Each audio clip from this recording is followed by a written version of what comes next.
Le journal des médias avec aujourd'hui Romain Bro. Bonjour, l'auteur des tirs du Grand Journal jugé aujourd'hui des téléspectateurs en colère contre Jean-Pierre Pernaut et Aurélie Filippetti qui critique une fois de plus France Télévisions. Et tout d'abord, donc, cet humoriste demande qu'à en rire, accusé de racisme après un sketch sur France 2. Oui, Aymeric Lompré, c'est lui qui s'est attiré les foudres du Conseil représentatif des associations noires, le CRAN, en cause un sketch sur l'esclavage. Parmi les petites phrases dérangeantes lors de sa prestation, l'esclavage c'est choquant, mais qu'est-ce qui était pire pour les noirs, l'esclavage ou Saga Africa, s'est amusé l'humoriste. Ou alors, Christiane Taubira a dit qu'il fallait rendre la terre aux esclaves. C'est complètement con, qui sait qui va ramasser nos poubelles après? Voilà un humour qui n'a pas été du goût de tout le monde lors de l'enregistrement. Certains spectateurs dans la salle ont tué l'humoriste. Les jurés, eux, ont apprécié la prestation en donnant des notes entre 16 et 19 sur 20. Le CRAN, lui, est en colère et exige une rencontre avec Rémi Fimelin, le patron de France Télévisions.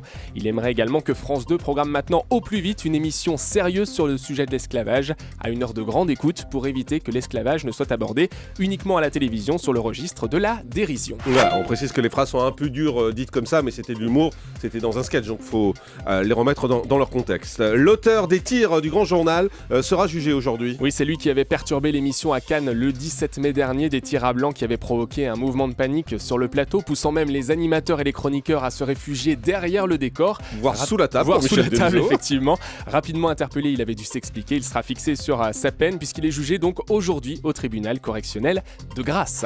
Des internautes en colère contre des petites phrases de Jean-Pierre Pernaut sur le mariage gay. Oui, c'est vrai que c'est sa marque de fabrique. Le journaliste a pour habitude de commenter l'actualité en rajoutant des petites phrases entre les reportages. Parfois ça passe et puis parfois ça ne passe pas.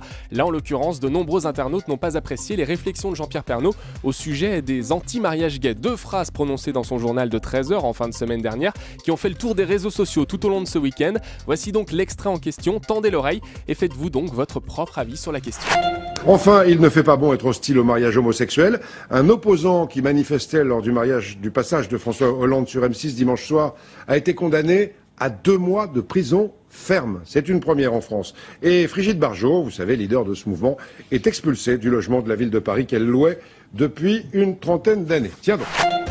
Voilà, évidemment, c'est ce petit tiens donc qui a provoqué les foudres des internautes. À la fois le tien donc et à la fois le début de sa phrase quand il dit « Il ne fait pas bon être opposant au mariage gay en France ». Aurélie Filippetti critique une fois de plus France Télévisions. Oui, nouvelle charge de la ministre de la Culture vendredi sur BFM TV, Aurélie Filippetti, qui n'en finit pas de donner son avis sur la gestion de France Télévisions. S'il y a des économies à faire, c'est sans doute dans l'encadrement. Il faut une meilleure organisation, a-t-elle déclaré. En même temps, sur ce coup-là, elle a peut-être pas forcément tort. Ce n'est pas en supprimant des émissions culturelles qu'on dégage des économies pour faire face aux difficultés, a-t-elle rajouté. Aurélie Filippetti qui a lancé également une idée surprenante pour la redevance audiovisuelle. Jusqu'à maintenant, seuls les foyers qui possèdent une télévision à la maison la payaient.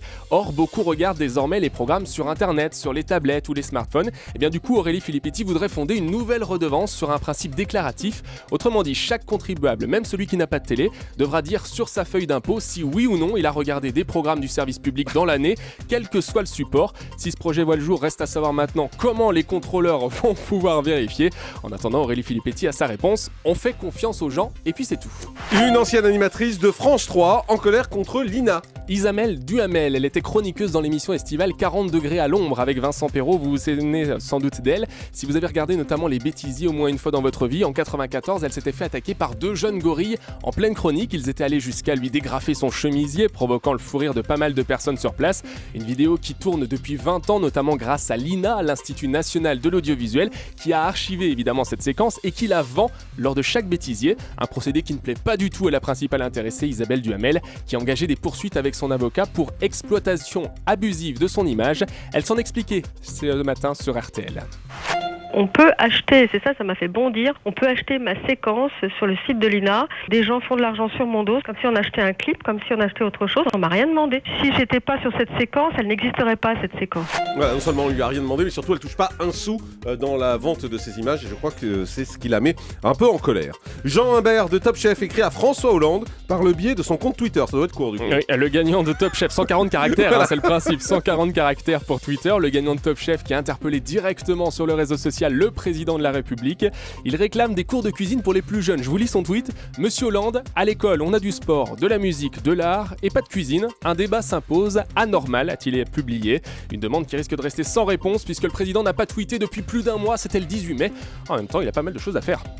Dernier numéro ce soir de l'émission, Un œil sur la planète. Oui, c'est le magazine géopolitique de France 2 diffusé en deuxième partie de soirée. Il est à l'antenne depuis 11 ans maintenant. La thématique de ce soir, la Tunisie, vertige de la liberté. Un œil sur la planète, une émission vitrine pour France Télévisions. Elle est plus là pour les images que pour l'audience, comme l'a fait savoir Étienne Lénart.